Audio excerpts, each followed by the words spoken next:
You will have noticed a considerable difference in coming up here to the north of Israel than even where we were in Tveria. We are very high up, and it's much more green. Even at the height of summer, the vegetation is flourishing. That's because this area is much more irrigated than in lower Israel. And it was because of the serenity and the peace and this feeling of being enveloped by nature that this area, beginning in about the 15th century, began to draw the great Jewish mystical movement of the Kabbalah, of Jewish mysticism. A Kabbalah is an esoteric science. It's something very secretive. It was supposed to be taught only from master to disciple. You had to be spiritually prepared. It involved a lot of fasting. It involved years of training until you were brought into this. It was almost like a secret society. I say that's interesting because it's now changed completely with the advent of Kabbalah going mainstream in American culture among non-Jews. Not that any kind of deep Kabbalah is really being taught, but still, I welcome, not every aspect of the movement, but I welcome the fact that Kabbalah is being used to enrich people's lives. Now, what is Kabbalah? What drew the people here? The essence of Kabbalah is a belief. And this is its most essential idea. That there was once this perfect world of light. Our world is highly imperfect. There's death, there's starvation, there's brokenheartedness. But there was a perfect world of light, where everything was crystal clear. But that world had too much light, and the world broke apart. If you ever see all these movies that are made about these great geniuses, you know, they experience so much clarity of thought, but there's too much light, and they usually go crazy, and they end up on the street somewhere asking you for a buck. This world, the Olam HaTohu, the world of pure light, was too brilliant.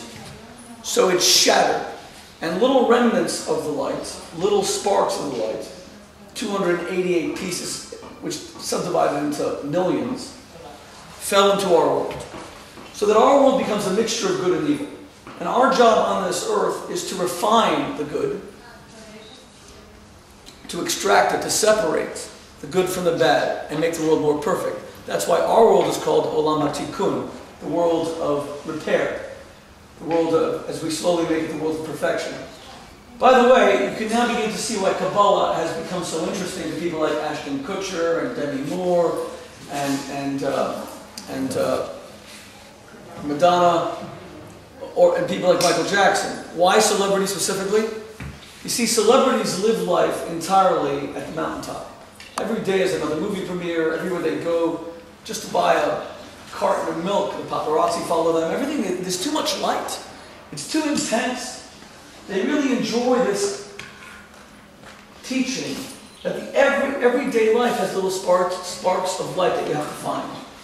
In other words, the essence of Kabbalah is that the ordinary can be made extraordinary. That the everyday can be unique. That the natural can be miraculous. So for all of you who are adrenaline junkies, and by the way, women really gravitate in relationships to adrenaline junkies. They love bad boys who drive Harleys and they've got a pierced ear. And they're great dates. They're just terrible husbands. They're great dates because they live in this world of pure light.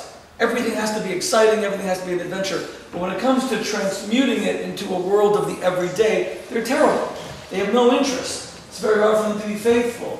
They need that adrenaline rush at all times. So the essence of Kabbalah is to take that light and to bring it into the everyday. That's its core concept. It was the greatest figure of the Kabbalah here in Tzfat, and he's actually buried here. And his burial ground is a place of great pilgrimage. His name was Rabbi Isaac Luria. He's known as the Lion, the Ari, which is an acrostic of his name. Adonenu Rabbi Yitzchak, our master, our teacher Isaac. He actually became famous in the United States because Madonna wrote a song about him. I've never heard it. Anyone know the song? I don't know. It's about him, the lion, the Ari. Now, legend, he came from Egypt. Legend has it that the way he got his Kabbalistic training was he used to take two of his disciples, one of which was a man named Rabbi Chaim Vital, and they would go into a boat on Sunday morning. They would stay in the boat the whole week and study the secrets of the Kabbalah, and they would only come back Friday before Shabbat to spend it with their families. But legend has it they were out the whole week. They led a very ascetic life. He came up to Tzfat in his 30s, taught for 3 years, and then he died at a very early age. He never wrote a single book. Everything we know of his Kabbalistic teachings was written by his disciples. His Kabbalah is what, when you see the Kabbalah Center all over the world, his Kabbalah is what's being taught today. He's the great figure of the Kabbalah. Legend also has it that when he came to Tzfat and he had all these various disciples, that he wanted to go to a mikveh every day. For the Kabbalists, purifying the body is one of the most important aspects, keeping the body as a pure temple.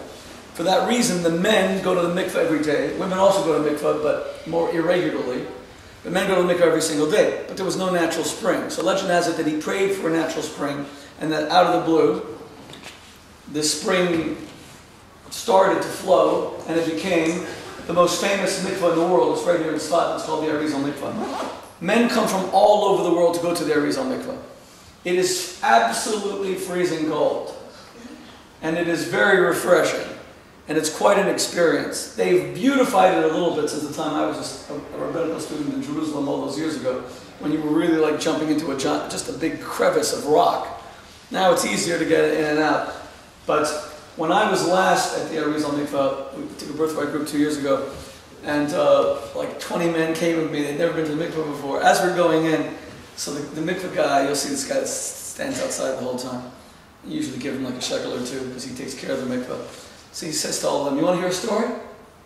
So yeah, tell us a story. So he says, last Wednesday night at 3 a.m., he's there like 24 hours, the security team comes, they close off the mikveh. And they give me $100 and they say, "Look the other way." So for $100, he looks the other way. And he sees Madonna. Women don't go to this mikveh. He sees Madonna arrive with one of her teachers from the Kabbalah Center. And she goes in alone, and she goes to the mikveh at 3 a.m. where no one can see her because, I don't know, a lot of men might have objected had she gone. So that was the night before. I don't know if she's been here recently. But you guys have me. I'm much more famous. Not to mention better looking. And I sing much better. I will be singing like a virgin later on the bus for you. So we are going to offer men the opportunity to go to the Arizal's Mikveh. If you guys want to come home from this incredible trip to Israel and tell stories of how you got naked with about 20 other guys and jumped into freezing cold water in the Arizal's Mikveh. Women, on the bus I will explain what the mikveh experience means to women, since I wrote a whole book based on that theme, a book called Kosher Sex, which was quite a well-known book. But you can still feel the mystical air, and that's why Tzfat till today really draws a very eclectic group of people. You will see the most colorful people in Tzfat. They are not mainstream. These are people who do not fit easily into other segments of Israeli society. They are artists, they are mystics. But the cemetery plot here is really probably the most famous Jewish cemetery in the world, and it has the greatest rabbis. And all of the famous plots are all decked out in the same color blue that Mookie mentioned before. I do not plan to join their ranks anytime soon. No doubt when that day comes, all of you will become taking pilgrimages to my special spot. May it only happen in about a millennia or two. Okay, thank you very much.